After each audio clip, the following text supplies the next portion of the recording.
11 O novo nascimento é para hoje. Geralmente, quando acabamos de ler os jornais da manhã, o café parece amargo e a torrada sem gosto. Outro tumulto no Egito. A África está dividida por nações rivais. O Oriente Médio parecia estar tranquilo, até que ocorreu um novo incidente na fronteira, e as hostilidades foram reiniciadas. 3 moças foram assassinadas no campus de uma famosa universidade estadual. Que pode fazer o homem comum? Ele se sente despreparado, desamparado. Todos os comitês políticos, resoluções, as mudanças de governo não parecem modificar a sociedade. Estamos crendo que para a humanidade ser salva, alguma medida drástica precisa ser tomada prontamente. As forças que parecem estar se arregimentando em nosso mundo são tão avassaladoras, que homens e mulheres, em toda parte, começam a clamar em desespero. Sentem-se como o homem que João Bunyan descreve no início de O Peregrino. Estava grandemente perturbado de espírito, e clamou, como já fizera antes, gritando: que devo fazer para me salvar? Tanta coisa parece melhorar em nosso mundo, menos o homem. Já conseguimos enviar uma nave espacial à Lua, e fotografar de perto o planeta Marte, mas não podemos andar pelas ruas à noite, em segurança. Os sutis pecados do egoísmo e indiferença estão por toda parte. Homens aparentemente honestos admitem acalentar desejos os mais grosseiros. E quem ainda se choca com tais coisas? Os vícios humanos andam à solta e por toda parte campeiam roubos, trapaças, mentiras, morte e estupros. Uma pessoa ligada à indústria cinematográfica disse que tudo o que se tem a fazer é comparar os títulos dos velhos clássicos do cinema com filmes sendo exibidos presentemente, para se constatar a mudança da ética moral ocorrida nesta última geração. E realmente, é bem grande a distância entre Canção do Deserto e Deep Throat, o fundo da garganta.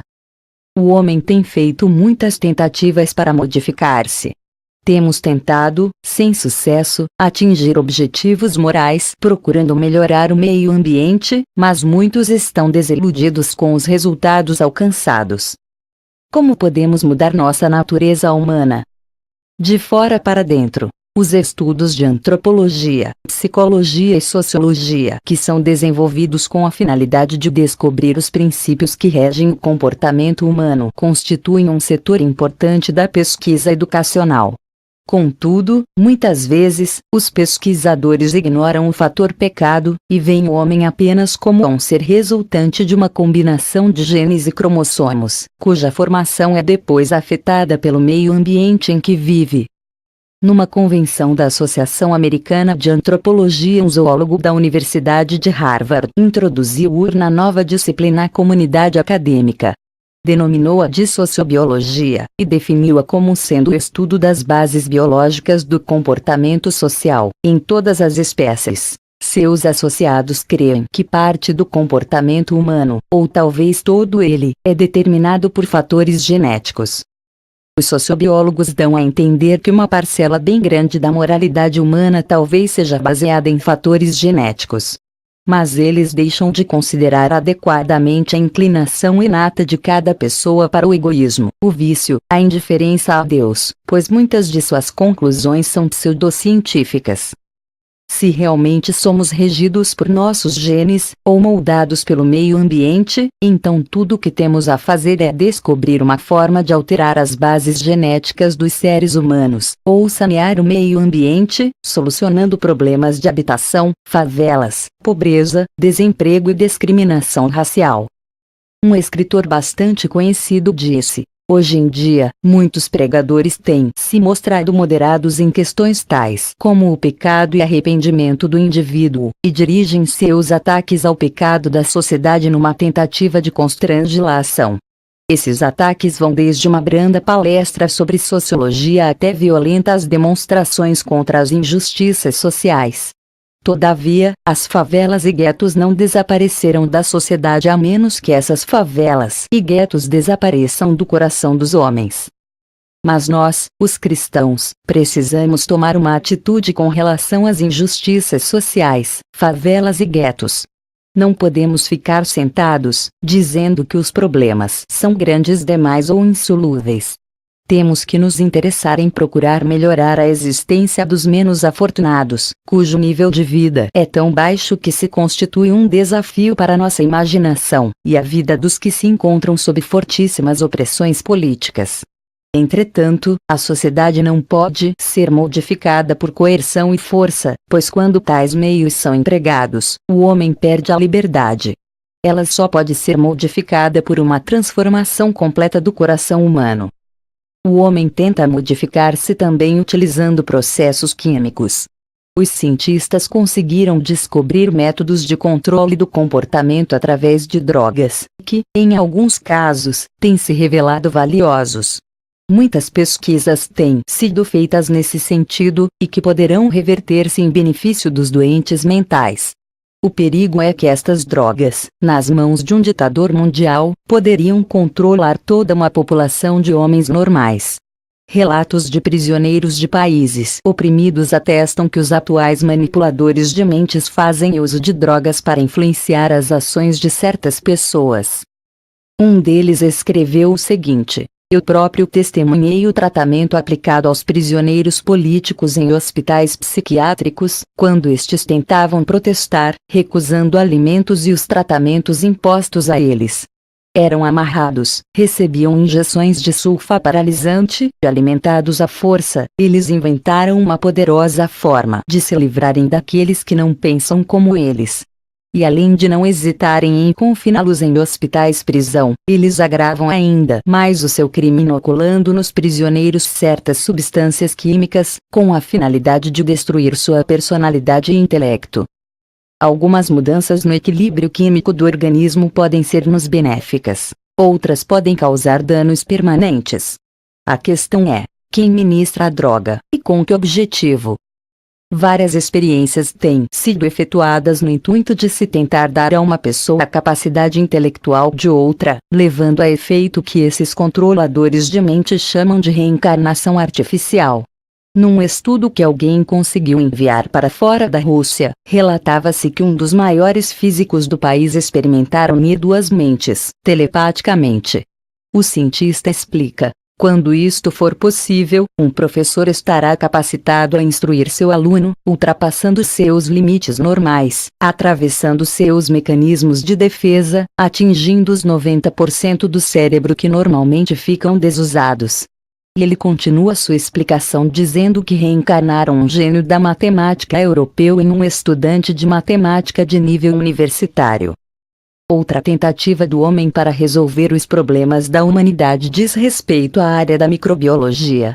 O crescente sucesso dos transplantes de órgãos, no futuro, pode conduzir a ciência a um grande movimento para modificar as pessoas através da substituição de certos órgãos ligados ao pensamento, consciência e emoções. Entretanto, o evangelho da microbiologia, ministrado por cientistas que são eles próprios homens pecadores, tendo acesso apenas à substância de um mundo caído, deverá fracassar. Muitos escritores de ficção científica consideram suas especulações interplanetárias como a única maneira de resolver os problemas da humanidade. Mas a dificuldade fundamental é que o pecado está profundamente enraizado na natureza humana e não pode ser removido por tais influências. Sempre que Deus é ignorado, os próprios solucionadores de problemas participam do problema. As superpotências, agora, estão se preparando desesperadamente para uma guerra espacial. Um editorial de certo jornal declarou o seguinte: quem ganhar esta corrida, poderá ter nas mãos o controle do mundo. Muitas pessoas hoje em dia estão tentando encontrar uma solução para os problemas do homem, voltando-se para o ocultismo. Buscam conhecimentos e poder em fontes às quais, segundo diz a Bíblia, devíamos resistir de todo o coração. O apóstolo Paulo afirma: porque a nossa luta não é contra o sangue e a carne, e, sim, contra os principados e potestades, contra os dominadores deste mundo tenebroso, contra as forças espirituais do mal, nas regiões celestes. Efésios 6:12. O mundo do ocultismo é uma fonte de terror e destruição. Os métodos que os homens empregam para modificar-se, a partir do exterior para o interior, são realmente variados e às vezes notáveis. De dentro para fora, Jesus disse que Deus pode transformar o homem de dentro para fora. Foi um desafio, um mandamento. Ele não disse: seria bom se vocês nascessem de novo, ou seria bom para vocês, se nascessem de novo, mas o que ele disse foi: importa-vos nascer de novo. João 3:7. Eu sempre me espantei com o fato de ele haver dito isso a um devotado líder religioso. Nicodemos deve ter ficado bastante chocado ao ouvi-lo. Afinal, Nicodemos era um homem bom, de boa moral e religioso. É provável que seus vizinhos dissessem dele: ele é ótima pessoa. Você pode confiar-lhe sua vida. É um grande teólogo. Nicodemos jejuava 2 vezes por semana, passava 2 horas por dia no templo, em oração, e dava os dízimos de toda a sua renda. Era professor de teologia no seminário local. Se uma igreja estivesse à procura de um pastor, interessada no melhor pastor que pudesse achar, ela se voltaria para uma pessoa como Nicodemos. Mas Jesus afirmou que toda a sua religiosidade e bondade não eram suficientes. Ele disse: importa-vos nascer de novo. Apesar de todo o seu preparo e posição profissional, Nicodemos viu que havia em Jesus Cristo algo de muito especial, algo que ele não compreendia. Viu em Jesus uma nova qualidade de vida. Ele estava sinceramente procurando saber qual era sua dimensão de vida. Quando Jesus lhe falou que a menos que nascesse de novo não poderia ver o reino de Deus, estava lhe explicando que não precisava melhorar seus padrões morais nem aumentar seus títulos de doutorado, mas precisava receber uma nova qualidade de vida, a vida eterna, que começa neste mundo e continua até o além. Certa vez, quando regressei para a casa de uma viagem, encontrei, em minha escrivaninha, como de costume, uma pilha de cartas. Nessa ocasião a que me refiro, havia 2 provenientes de hospitais de doentes mentais, de estados diferentes. Bastou apenas olhar a caligrafia delas e ler rapidamente as cartas para perceber claramente que tais pessoas deviam mesmo estar em instituições para doentes mentais. E, no entanto, ambas falavam do Senhor Jesus e do conforto que ele significava para elas. Não pude deixar de pensar na bondade, amor e compaixão de Deus em revelar-se ao homem através de algo tão simples como a fé de uma criança, em vez de fazê-lo pelo intelecto. De outra forma, não haveria esperanças para as criancinhas, nem para os retardados ou pessoas com deficiências cerebrais. Porém, tanto a um cientista brilhante como o verdadeiro intelectual e o gênio, todos têm que vir a Cristo do mesmo modo. Como Jesus disse em Mateus 18:3, se não vos converterdes e não vos tornardes como crianças, de modo algum entrareis no reino dos céus. John Hunter, o teólogo inglês, conta a história de um jovem que o procurou após uma pregação em que discorrerá acerca de João 3. Como Nicodemos, ele também era muito culta, e disse: o que o Senhor disse tocou-me profundamente. Na verdade, se eu conseguisse entender o que o Senhor nos contou, eu me tornaria crente. Ele foi bem sincero ao fazer essa declaração, por isso continuei a interrogá-lo e a conversar com ele. Ele se graduara numa universidade, e tinha a mente treinada para o raciocínio e avaliação de fatos. Perguntei-lhe: se você realmente pudesse entender o significado completo do Evangelho, você se tornaria cristão? Sim, replicou ele, eu me tornaria bem. Continuei, então consideremos o seguinte. Tenho um amigo que trabalha como missionário no Congo, entre os pigmeus, um povo que possui reduzida capacidade de entendimento. Se para nos tornarmos cristãos, tivéssemos de entender a mensagem do Evangelho, como poderiam aquelas pessoas tão simples receberem esta bênção? A resposta dele foi bastante franca. Sabe de uma coisa? Nunca pensei nisso. Não, respondi. Mas Deus pensou. A mensagem do Evangelho não precisa ser entendida pela pessoa que a busca, mas apenas recebida em fé simples.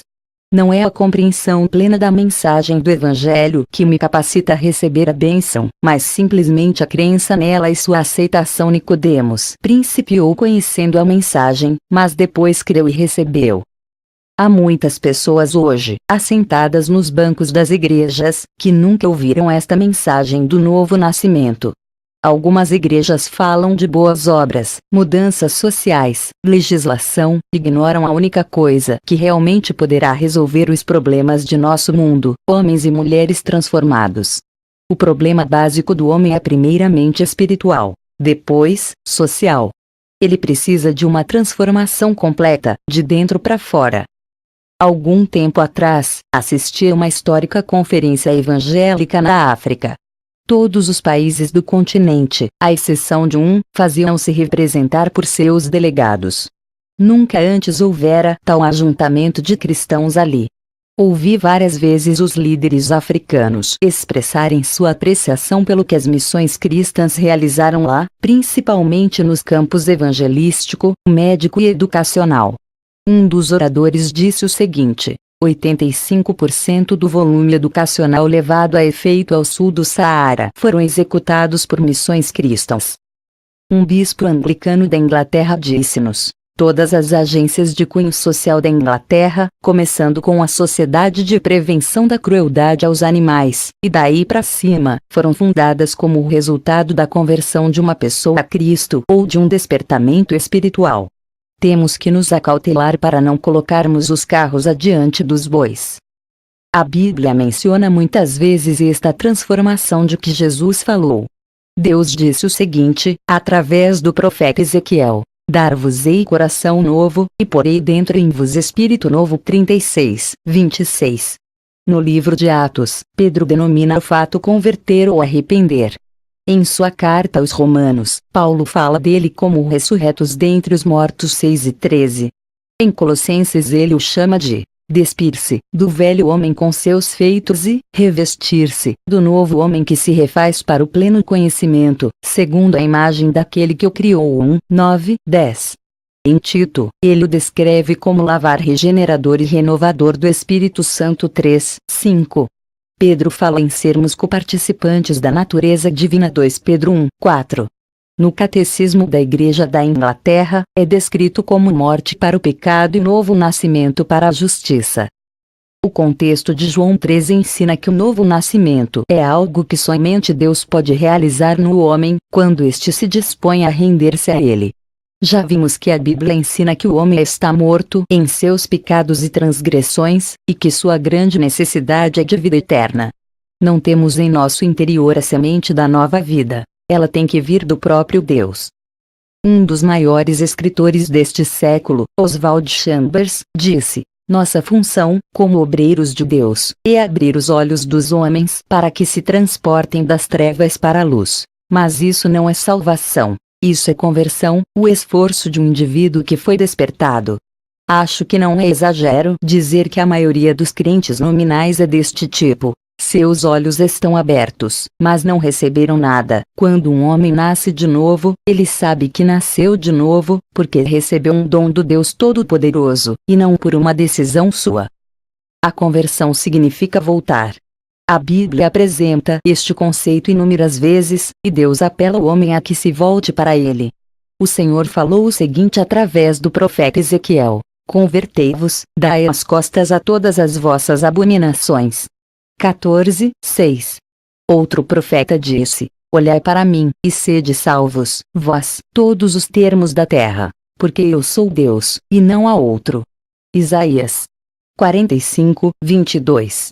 O novo nascimento não é uma mera reforma, é uma transformação completa. As pessoas estão sempre fazendo propósitos de se aperfeiçoarem, de se modificarem, mas quebram esses propósitos pouco depois de os fazerem. Mas a Bíblia ensina que pelo novo nascimento podemos entrar num novo mundo.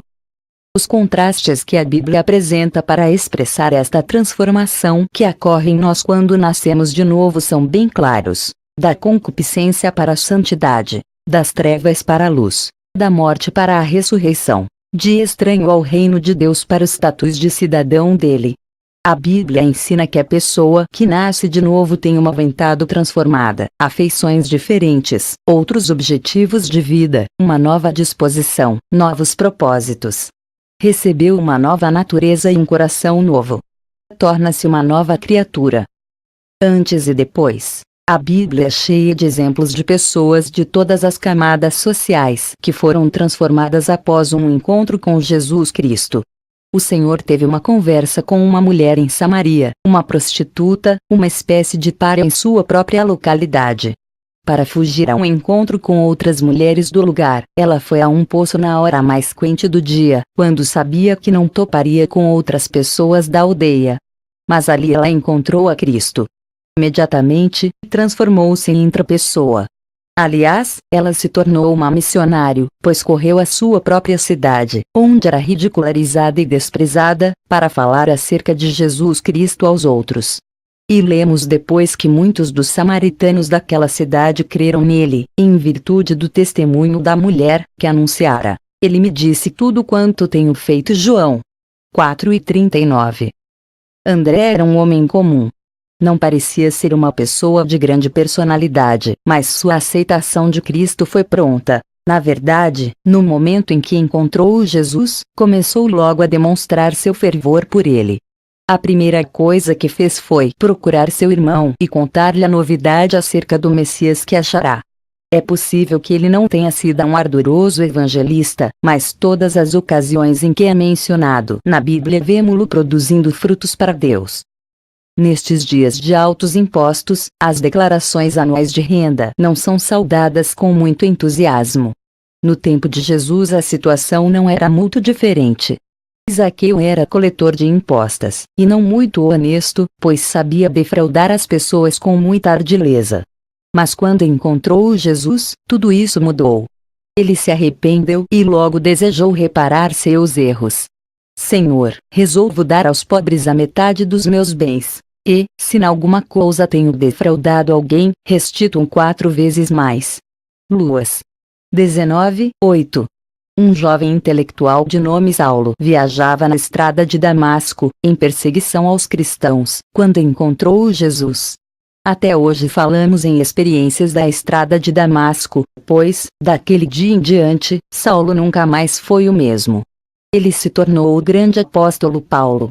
E muitas vezes fez referência àquele encontro, relembrando-se do dia e do momento em que conheceu a Cristo.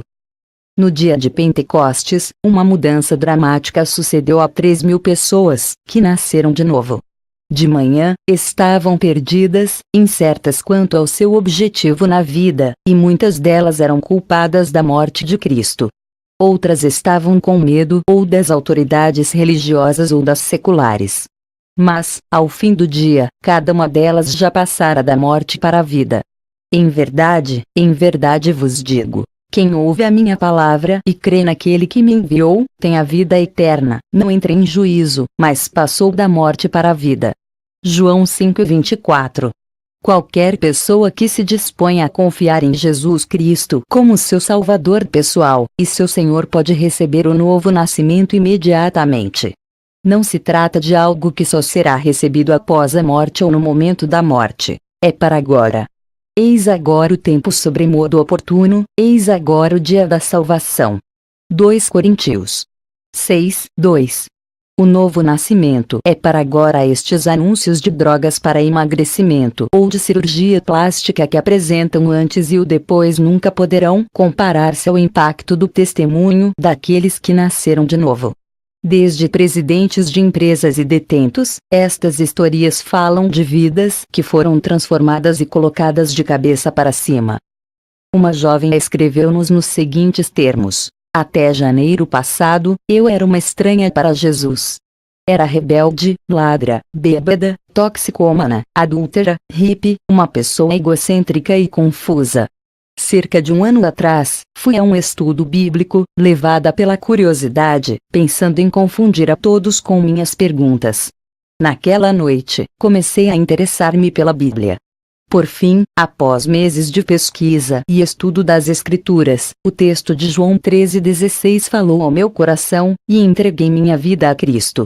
Nunca pensei que tal felicidade pudesse existir.